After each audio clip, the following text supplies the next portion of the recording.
Sarı Siz isterseniz eğer yaraları. Ben abi. anneme gidebilirsiniz.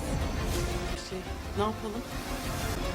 Aşk bazen de böyle. Ya ben ne kadar değişsem de benim çocuk sahibi olup ona bakmak falan bana ters. Geldiğim yer belli. Yani böyle evlilik dışı çocuk. Ben Işıl'ın tepkisinden Akşam güzel bir iftar sofrası istiyorum. bu olayı duyurmak istediğini anladım. Fatih kesin Hasan hep aldatır. Işıl'la bir ilişkisi var. Bir kere aldı. İçeri giriyorsun hemen. Niye? Bakacaksan bakıyorsun. Bir an önce çıkıyorsun.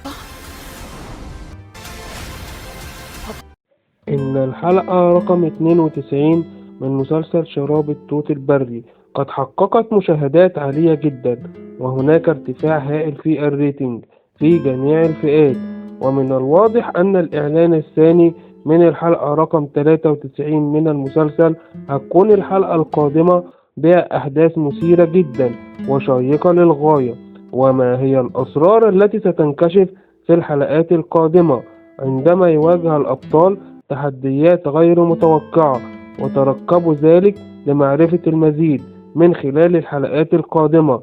وعنوان حلقة اليوم هو: من كان غشاشا مرة فهو غشاشا دائما وأبدا. وما هو رأيكم في إعلان حلقة اليوم؟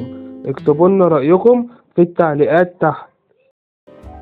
وبكده يا حبايبنا بنكون وصلنا لنهاية حلقتنا، وأحب أشكر كل واحد وصل لنهاية حلقتنا. ولو كنت ما وصلتش لنهاية الحلقة أكيد كنت هشكرك برضو.